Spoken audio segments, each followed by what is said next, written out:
This is going to be part 2 of the blow-through setup on the Calypso clone, and we're going to get into all the parts that I've ordered and what it's going to take to actually make this happen.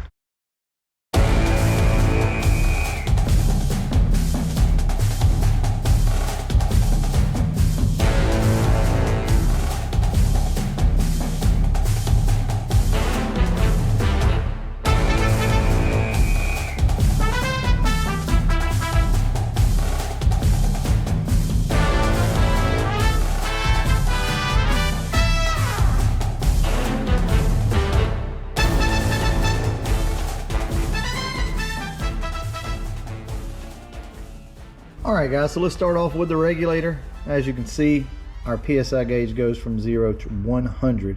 And the reason why I wanted to do that is I basically want to be able to stick a GoPro under the hood of the car and see if our fuel pressure is increasing like it should. See, all of our fittings are just kind of loosely installed. And the model number on this, or the part number, is 13204. Now what this will allow us to do is take the EFI pump that's in the Calypso and basically bring it down to a usable level, so somewhere around 6-7 pounds. So you will connect a vacuum line to your manifold, or either to the top of the hat. Haven't decided exactly which way I'm going to go yet on this. And what it'll do is increase fuel pressure, just like the one that's on the car now, but that one's just for EFI. You can increase fuel pressure on a carbureted setup, and this is how you do it with a regulator like this. So it's 1-to-1. Every pound of boost that you make, you're going to increase your fuel pressure by 1 pound. Next up is our cheap Spectre little carb hat, and I'm probably going to buy a spacer for this, but for right now it's probably not going to fit under the hood as it is. So we'll deal with all that later, but we'll probably buy a 1-inch spacer. We want the air to come in and be able to go straight down rather than hit this and be all turbulent down here. So if you can space this thing up a little bit, by the time the air gets down there, it'll be a little more straight. All this stuff is what I have researched and watched. I've never done this before. I'm no expert, but it makes sense and we kind of know it works. So I'm just passing along the knowledge that I've learned, and that's what we're going to go off of. I found this throttle bracket for 18 bucks on eBay. 18 bucks, guys. And it looks like it's going to work. We'll probably cut the top half of it off and then drill and tap a hole right here so that then this can just drop in here and bolt down. The throttle cable is from an 82 to 86 Fox body. It's carbureted, so this will work. There's other options. You can buy low car and things like that, but here's the deal, this was a lot cheaper. So all this stuff is as budget as I could get. This regulator is pretty much, I mean, that's as cheap as you're gonna get. That's a $200 regulator, and then you gotta have your fittings and all that. Cheap Summit gauge, that should work. But the star of the show is our carburetor here. Now, this is a quick fuel 750 that's been modified. Nickerson Performance supposedly modified this. I'll probably be giving them a call next week sometime. So maybe they have it on file and they can tell me what's been done to it. So this is how this is gonna work. This is where our inlet's gonna hook in right here. And there again, that 1-inch spacer will just basically pick this thing up like that and give you more straight airflow into the top of the carburetor. So something I know everybody's gonna wanna ask is, what are you gonna do with your vent tubes? Yes, we will be bringing these out for boost reference. So we're gonna put them in the line of boost. They're gonna go up in there somewhere. Right now, the way this thing is set up is the boost is gonna come in and it could quite possibly bypass, if you will, or not give a full signal to these vent tubes. So the vent tubes are what's going to pressurize your bowls, but I assume that this is some type of equalization tube here. If this bowl is getting a little more boost, I guess it equalizes it. I'm not 100% sure on that. If anybody knows what this is, let me know now, but that's what I assume it is. This is probably an older setup, but it should work just fine. So we'll bring these two tubes up with some extensions, some pipe, some tubing, and we'll bring it over into our hat so that it can catch boost and give a proper signal. I know everybody's going to ask about boost reference power valves. So I've actually already pulled the rear bowl off of this, and it does not have a boost reference power valve, which from my understanding is not 100% needed at my power level and running gas, but it's definitely something I'm going to do. I'm going to buy one just to have, just in case. So let's go ahead and tear into this thing, see what we got.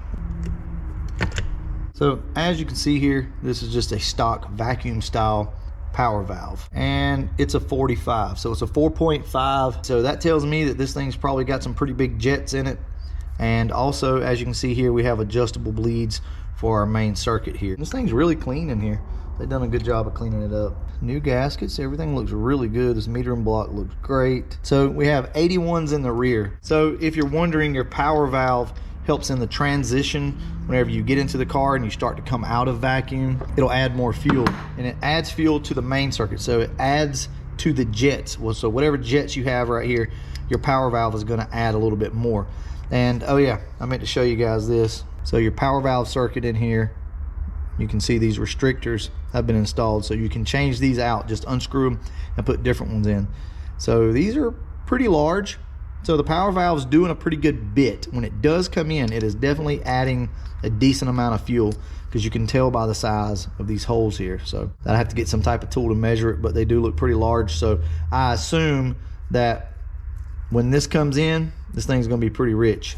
So this hole in here is where the carburetor is gonna get vacuum, and it's gonna pull this closed, and that way we're not actually putting any fuel in from the power valve circuit until this thing loses vacuum, which is typically when you crack the throttle open. In the rear, we have a power valve block off. So these must have some pretty big jets if that's the case.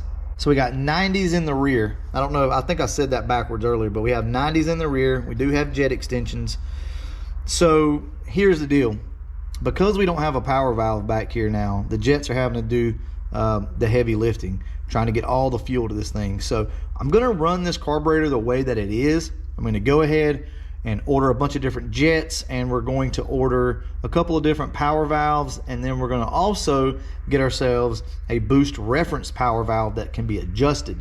And the reason being is because I may want to leave a power valve up front, so this thing is easier to drive around, and then have a boost reference in the back, so I can set this thing, say, okay, at 6 pounds of boost, it comes in.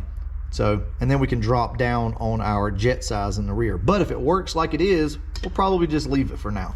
All right, so that's our carburetor. I'm pretty pleased with it, to be honest with you. Only a few modifications that we may do. I'm probably going to run this carburetor exactly like it is for now. And let me tell you why. I'm scared if I run the extensions that we're gonna actually cause this thing to go super rich, because it's probably jetted accordingly to the signal that it's been receiving. Now that signal is gonna probably change depending on the different hats. So for most of you, if you wanted to go carbureted, non-boosted, it's actually very, very simple to do. All you would do is just run an external fuel pump into a regular regulator, and guys, you're good to go. I don't know how many people actually know this about these Fox bodies, but you can swap them to carbureted and leave your factory computer in there and still not control your timing per se, but you can lock it out. So that's pretty cool to know.